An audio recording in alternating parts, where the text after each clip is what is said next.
দর্শক বন্ধুরা, আবারও স্বাগত জানাচ্ছি এমজি আপডেটসে। আমরা প্রতিযোগী নই, সহযোগী হতে চাই। তো আমাদের মধ্যে উপস্থিত রয়েছেন কুচবিহারের বিশিষ্ট প্রধান শিক্ষক এবং সমাজসেবী জনাব বজলুর রহমান মহাশয়। তাকে স্বাগত জানাচ্ছি আমাদের স্টুডিওতে। আমরা এখন যে বিষয়গুলো নিয়ে আলোচনা করব সেটা হলো পরিবার, সমাজ, ধর্ম, রাজনীতি। একটা বড় প্রেক্ষাপট আমরা ছুঁয়ে দেওয়ার চেষ্টা করব শুধু। তো আমরা সকলেই জানি যে পরিবার হলো একটা সমাজ তথা দেশে একটা গঠনগত এবং কার্যগত একক। তো এই পরিবার যদি ভালো হয় তাহলে একটা সমাজ, দেশ সবই ধীরে ধীরে ভালো হয়ে যাবে। কিন্তু বর্তমান যে আমরা পরিবারগুলো দেখতে পাচ্ছি, সেই পরিবারগুলো ধীরে ধীরে নিউক্লিয়ার ফ্যামিলিতে পরিণত হচ্ছে। আমি, তুমি এবং আমার একজন বা দুইজন সন্তান, এই নিয়ে আমাদের আজকে গ্লোবাল ভিলেজ। তো ফলে দেখতে পাওয়া যাচ্ছে এই পরিবারগুলোতে স্বার্থপরতা, ভোগ সর্বস্বতা বাড়ছে। আপনি এ বিষয়ে কি বলবেন? এটা তো অবশ্যই আপনি বললেন যে নিউক্লিয়ার পরিবার হওয়াতে আজকে যেটা আমরা ছোটোবেলার থেকে শুনেছিলাম, বিভিন্ন সম্পর্ক, কাকা, জ্যাঠা, মামা, পিসি, দাদু, এগুলো আস্তে আস্তে বিচ্ছিন্ন হয়ে যাচ্ছে। কারণ বাবার যদি একই ভাই থাকে তাহলে তো কাকা আসছে না, জ্যাঠাও আসছে না। মা যদি একাই থাকে, মাসি আসছে না, পিসিও আসছে না। তো এইভাবে করে আজকে মানুষ স্বার্থপর হয়ে যাচ্ছে। আর একটা ব্যাপার হচ্ছে যে আমরা যখন ছোটোবেলা ছিলাম, আমাদের বাবার আমরা 5 ভাই 1 বোন। তো বাবারা যে কাজ হাড় ভাঙা পরিশ্রম করে আমাদেরকে তেমন সময় দিতে পারতেন না, তেমন অসুবিধা ছিল। পাশাপাশি সুবিধা ছিল, আমরা 5 ভাইয়ের মধ্যে ভাগ করে ভোগ করার একটা মানসিকতা ছিল আমাদের। আমরা কষ্টের মধ্যে বড় হয়েছি। নিজেদের সময়টা নিজেদের মধ্যে আমরা কেটে যেতে আমরা টের পেতাম না। কিন্তু এখন একমাত্র সন্তান হওয়াতে বাবা মার প্রজেক্ট হচ্ছে এই সন্তানটা। জন্ম থেকে মৃত্যুর মধ্যে বাবা মার একটাই প্রজেক্ট সন্তানটাকে, এবং সন্তানটা কীভাবে হাসবে, কীভাবে বলবে, কীভাবে করবে, সে প্রতি মুহূর্তে করছে। সব কিছু যেন শিখিয়ে দিচ্ছে, এবং ঘরটাই হচ্ছে তার জগৎ, যন্ত্র হয়ে যাচ্ছে জগৎ। আলটিমেটলি কী হচ্ছে, শিশুটা কিন্তু অনুকরণ প্রিয় খুব। ছোটোবেলার থেকে তার বাবা মা যা করছে সে অনুকরণ করছে, সেটাই তার অভিনয় করছে, সেটাই অন্যকে বলছে। এবং অন্যের সঙ্গে ভাগ করে নেওয়ার যে একটা মানসিকতা, শেয়ার করার, সে মানসিকতা আসছে না। সে বিদ্যালয়ে যাচ্ছে যখন, তখনও তাকে মা টিফিন দিয়ে বলছে টিফিন কাউকে দিবি না, টিফিনটা তো নিজের টিফিনটা নিজে খেয়ে দেবে। টিফিনটা করে যে অনেকে দিয়ে দেওয়ার সে মানসিকতা তা থাকছে না। যদি নিয়ে নেয় সে তার প্রতিবাদ করছে। ঠিক শিক্ষার ক্ষেত্রে তোকে ফার্স্ট হতে হবে, সবাইকে ফার্স্ট হতে হবে। তা আলটিমেটলি ফার্স্ট হতে গেলে তো পরিশ্রম করতে হবে। সে অন্যদিকে তাকানোর কোনো সুযোগই পাচ্ছে না। তো এই যে একটা অসম কম্পিটিশান চলছে, অশুভ কম্পিটিশান বলবো আমি, চলছে, ইঁদুর দৌড় প্রতিযোগিতা চলছে। এবং প্রত্যেকটা মায়া বাবাই চাচ্ছে যে আমার মেয়ে, আমার ছেলে যেন ডিস্ট্রিক্টে ফার্স্ট হয়, স্টেটে ফার্স্ট হয়, রাজ্যে ফার্স্ট হয়, 1 নম্বর হয়। তো 1 নম্বর তো সবাই হবে না। 20 নম্বর থাকলে 20 জনকে তো, একজনকে 20 নম্বর হতে হবে, 20 জন থাকলে এটা কেউই মেনে নিতে যাচ্ছে না। সে এখন যে সাধারণ কর্মচারী হোক বা চাষি হোক বা সাধারণ দিনমজুর হোক, আর সে ডিএমের সন্তানই হোক, এই কম্পিটিশন অশুভ কম্পিটিশন। পাশাপাশি বাড়িতে এসে যে সে বিনোদন করবে তাও পাচ্ছে না। তখনই আমরা বিকল্প হিসেবে কী করছি, মায়েরা বাচ্চাদের, আগে যখন মায়েরা বাচ্চাদের কান্না থামানোর জন্য প্রতিবেশী কাউকে দিয়ে দিত, খেলনা দিত, এখন তাকে মোবাইল দিয়ে দিচ্ছে।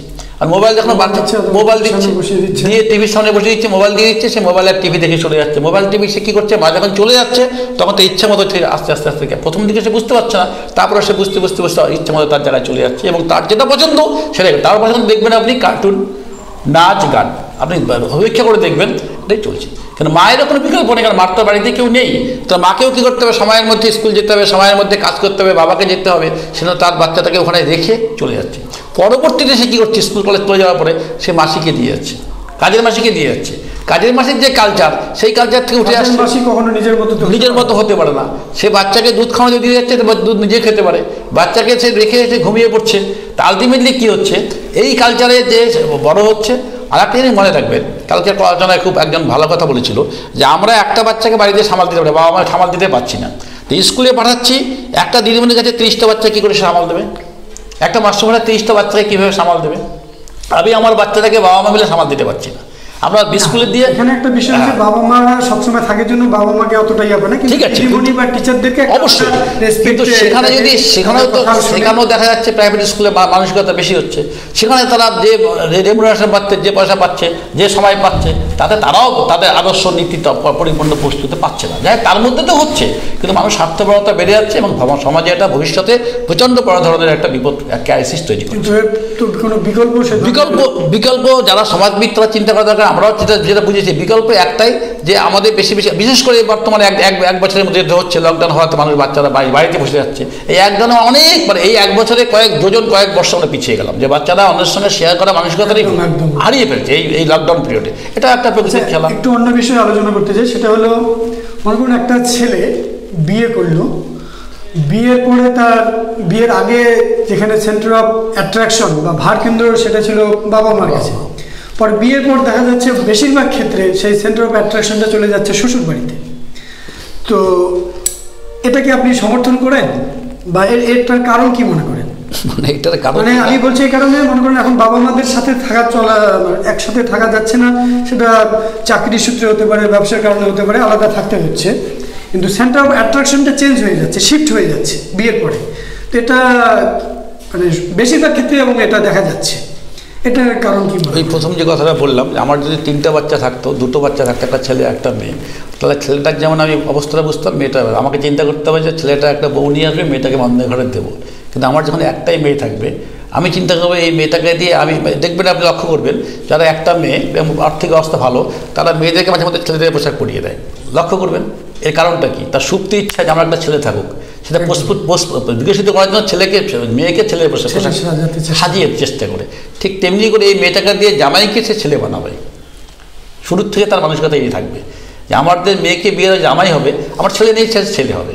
এবং জামাই অভিপ্রায়টা খারাপ নয় বলছি, সে জামাই যখন অন্যের ছেলে হয়ে যাবে, আবার এদিকে মাকে ছেলে করতে গেলে তাহলে একটা মানে মাকে তো দুটো মা একসঙ্গে থাকে না, সমস্যা। দুটো বউ যেমন স্ত্রী যেমন রাখা সম্ভব না, দুজনকে সমান নজর দেওয়া সম্ভব না, দুটো মাকে একই সঙ্গে মানে নিজের মায়ের মতো করে দেখা সম্ভব না।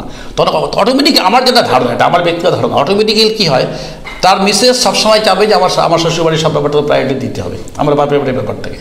এটা একটা। 2 নম্বর হচ্ছে ঠিক একই কেস, মাও যখন চিন্তা করে যে আমার ছেলেটা বিয়ে হওয়া মাত্রে আমার পর হয়ে গেল, সে মাটা ছেলেটা এসে বলতে বা ভাত দাও, এখন বলছে মিসেসকে বলছে ভাত দাও, বা আমার চাবি কোথায় মিসেসকে বলছে, এটাও মা মেনে নিতে পারে না।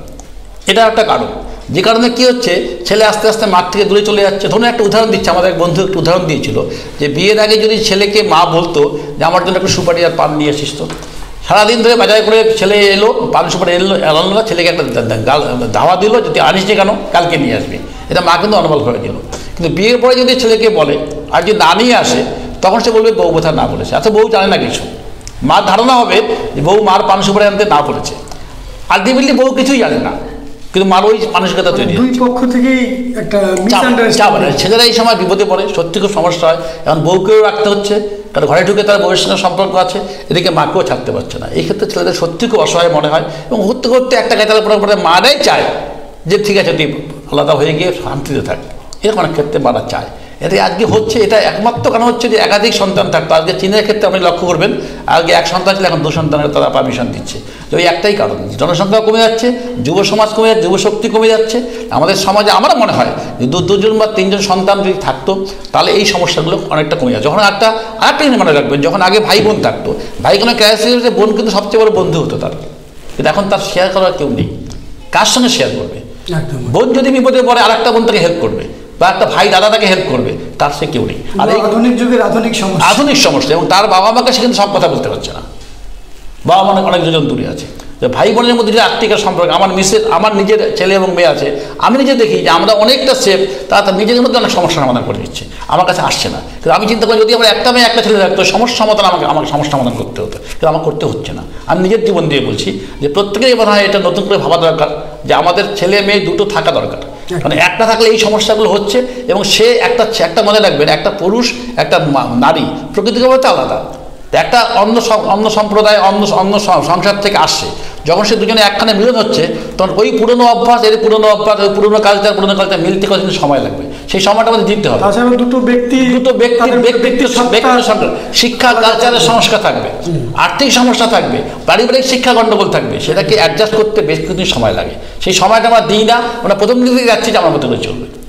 এটাও একটা সমস্যা। এটাও কি কারণ হতে পারে যে আমরা আজকে ছেলে মেয়েদেরকে বস্তুগত শিক্ষার প্রতি অবশ্যই নৈতিকতা নেই, ওই শিক্ষাগুলো দিচ্ছি না। মানুষ হিসাবে সবার সাথে মিলেমিশে থাকতে হবে, নৈতিকতা মূল্যবোধ এই জিনিসগুলো। আপনি বোধহয় দেখেছেন গত পরশুদিন সুপ্রিম কোর্টের প্রধান বিচারপতি বলেছে যে স্ত্রী যদি হয়, সে যে কোনো মূল্যে স্বামীর সঙ্গে থাকতে হয়, যত অত্যাচারই করুক। এটা নিয়ে প্রতিবাদ হচ্ছে, বৃন্দাকারাত প্রতিবাদ করেছে, অন্যরা দেখেছেন আপনি নিশ্চয় দেখেছেন কি জানেন কি ঘটনাটা? পরশুদিনের ঘটনা কিন্তু। পরশুদিন? হ্যাঁ, মানে সুপ্রিম কোর্টের বিচারপতি বোর্ডে, কিষাণ বোর্ডে আছে, সে বলেছে যে স্ত্রী যদি মানে শারীরিক সম্পর্ক নিয়ে বলছে যে কোনো মূল্যে তাকে দিতে হবে শারীরিক সম্পর্কে, এবং তাতে যদি কোনো আঘাত করে বা কিছু করে সেটাও তাকে মানতে হবে। এটা নিয়ে প্রতিবাদ হচ্ছে, যেটা কোনো মানুষের মনুষ্যত্ব হতে পারে। সুপ্রিম কোর্টের প্রচার মিটার বিরুদ্ধে আন্দোলন হচ্ছে, ডেপুটেশন করছে, যেটা আপনি ঠিক বলেননি। কারণ স্ত্রী সম্পত্তি না, স্ত্রী বস্তু না, স্ত্রী একটা মানুষ। তার সম্মতি এবং তার সহমর্মিতা, সহযোগিতা নিয়ে আমাকে সব কিছু করতে হবে।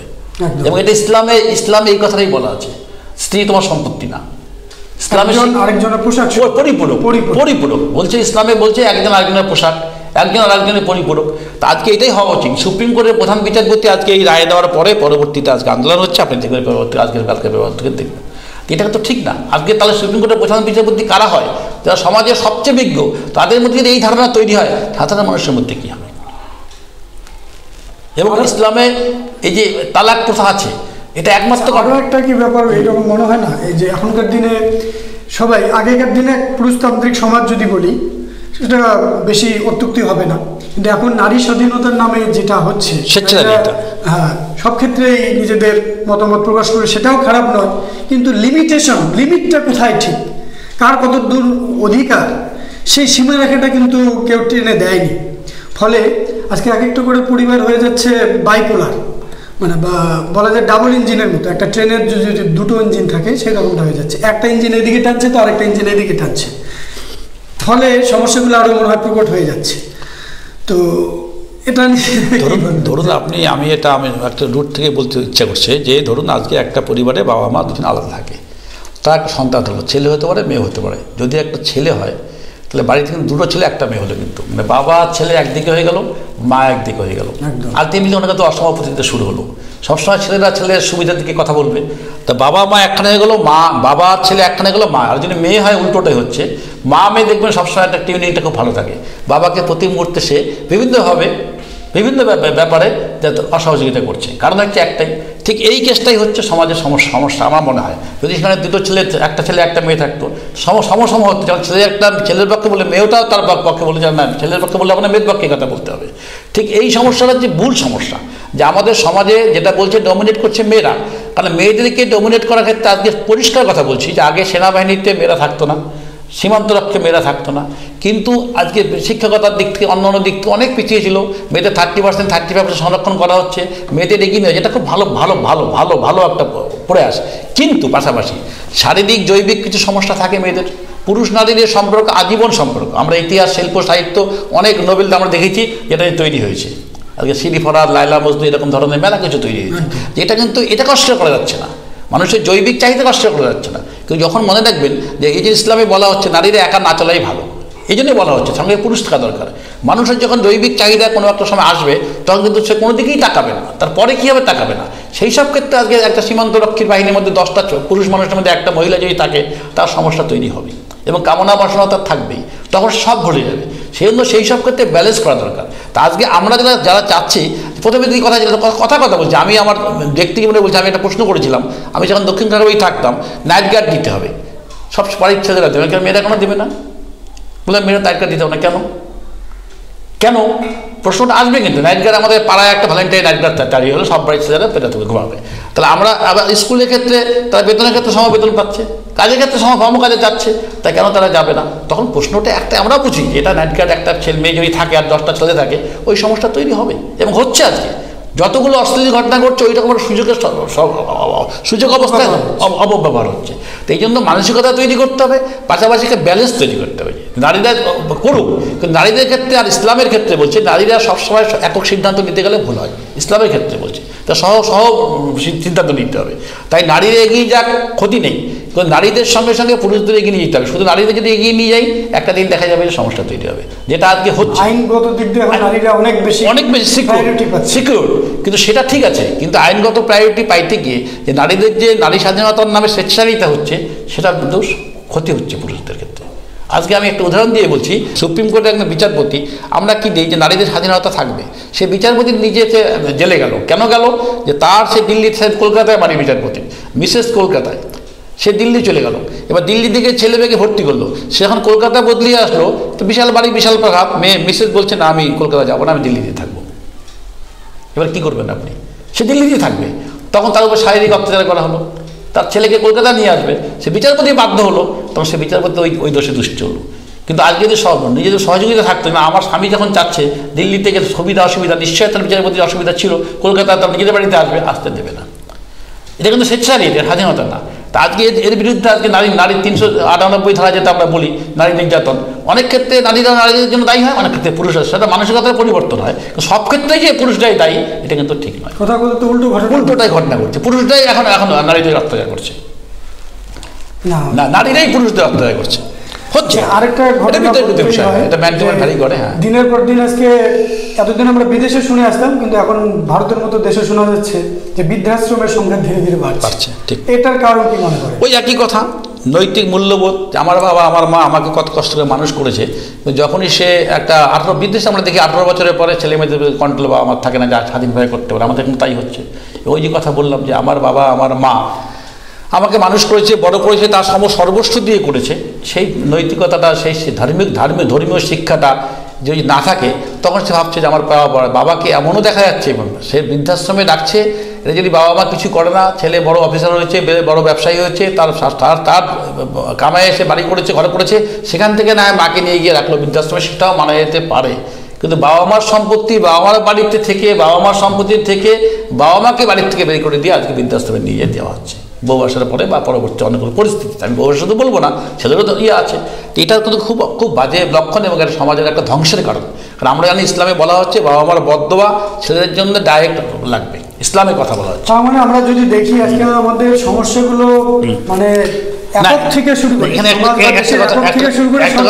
একটা কথা বলতে ভুলে গেলাম, আপনি বৃদ্ধাশ্রমে গিয়ে দেখবেন যে ম্যাক্সিমাম শিক্ষিত এবং পয়সাওয়ালা ঘরের ছেলেমেয়েরা মা বাবারই আছে, সাধারণ মানুষের বাবা মারা কিন্তু নেই। অর্থাৎ সাধারণ মানুষের কিন্তু আন্ডারস্ট্যান্ডিং ঠিকই আছে, তাদের জেনারেল শিক্ষা তারা তো অতি শিক্ষিত হয়নি বা অতি অর্থের মালিক হয়নি। যারা অতি অর্থের মালিক, অতি শিক্ষিত, নিজেকে শিক্ষিত তথাকথিত শিক্ষিত ভাবছে, তাদের বাবা মারাই বৃদ্ধাশ্রমে বেশি আছে। আপনি স্ট্যাটিস্টিক্স দেখবেন। আমরা এখন একটু নিয়ে নিচ্ছি বিরতির পর আবার ফিরছি। এগুলো আলাদা তো সময় লাগে, হচ্ছে অ্যাকচুয়ালি তাই। তো এই জিনিসগুলো না তুলে ধরলে না, হয়তো বললাম আমি বলতে চাচ্ছি, আমি যেটা অন্যান্য মিডিয়াগুলো তো সব এখন এই রাজনীতি নিয়ে চলছে, একটু সমাজের যে সমস্যাগুলো এই সমস্যাগুলো ধরতে চাচ্ছি, সমস্যা বলে যাতে মানুষ একটু সচেতন। অবশ্যই। হ্যাঁ, ফিরে আসছি বিরতির পর। তো আজকে আমরা দেখছি যে বিজ্ঞান প্রযুক্তির উন্নয়ন হচ্ছে, অর্থনীতিরও উন্নয়ন হচ্ছে, কিন্তু সমাজ বা দেশের যে একক গঠনগত এবং কার্যগত একক পরিবার, সেখান থেকেই সমস্যা শুরু। সেই সমস্যা আজকে সমাজের প্রত্যেকটা স্তরেই প্রবাহমান চলছে। তো যাই হোক, এই সমস্যার সমাধান কি, সেটা আমাদের যারা সমাজবিদ, যারা এই সমস্ত বিষয় নিয়ে চিন্তা ভাবনা করেন, সমাজ পরিচালনা করেন, তাদের প্রত্যেকেরই ভাবা উচিত এর বিকল্প কি করা যায়, কি নিয়ে কি চিন্তা ভাবনা করা যায় এই সমস্ত বিষয় নিয়ে। তো এই পরিবার সমাজ এর সাথেই জড়িত ধর্ম, বিজ্ঞান, রাজনীতি, এগুলো নিয়ে একটু আমরা সংক্ষেপে আলোচনা করব। যে বিজ্ঞানী, সর্বকালের সর্বশ্রেষ্ঠ বিজ্ঞানী আলবার্ট আইনস্টাইন বলেছেন যে science without religion is lamp and religion without science is blind. আজকে ধর্মের সাথে রাজনীতির সাথে ধর্ম ওতপ্রোতভাবে জড়িয়ে পড়েছে। তো এক্ষেত্রে আমরা যারা নিজেদেরকে ধার্মিক বা ধর্মভীরু বলে পরিচয় দিচ্ছি বা মনে করছি, তারা কেউ রাজনীতি থেকে নিজেদেরকে দূরে সরিয়ে রাখছি, আবার কেউ ধর্মকে রাজনীতিতে সফলতা লাভের একটা হাতিয়ার মনে করছে, উপায় বা অবলম্বন মনে করছে। এই বিষয়ে আপনার কি চিন্তা ভাবনা? শুনুন, অতীতকালতে দেখা যাচ্ছে যে ধর্ম মানুষ, কোনো ধর্মেই, পৃথিবীর যত ধর্ম, শিক্ষিত ধর্ম, কোনো ধর্মের মধ্যে কোনো হিংসা বিদ্বেষ অপরকে অশ্রদ্ধা করার নেই। কিন্তু আমরা যারা ধর্ম মানি, যারা ধর্মের অনুসারী, তারাই আজকে তৈরি করছে, বাতাবরণ তৈরি করছে। কোনো ধর্মেই নেই পৃথিবীতে, কোনো ধর্মের মধ্যে অন্য ধর্মকে হিংসা করা, মানুষকে ভালোবাসা হচ্ছে যে প্রেম করে যেই জন সেই বিশেষ ঈশ্বর। কোরআনে এই কথাটাই বলা আছে যে আজকে দুনিয়ার মানুষকে যে ভালোবাসবে, কাল কিয়ামতে আল্লাহ তাকে ভালোবাসবে। আজকে দুনিয়ার মানুষের দোষ যদি কেউ ঢেকে রাখে, কাল কিয়ামতে আল্লাহ তার দোষ ঢেকে রাখবে। একই কথা বলা হচ্ছে। আজকে দুনিয়া মানুষকে, ক্ষুধার্ত মানুষকে অন্ন দেওয়া, বস্ত্র দেওয়া, বিভিন্ন ভালোবাসা, কালকে আমাদের আল্লাহ তাকে ভালোবাসবে। যদি এই দর্শন, এই আজকের আলোচনা এখানেই শেষ করছি। ধন্যবাদ সবাইকে। আপনারা সঙ্গে থাকুন, সুস্থ থাকুন এবং এমজি আপডেটসের পর্দায় চোখ রাখুন।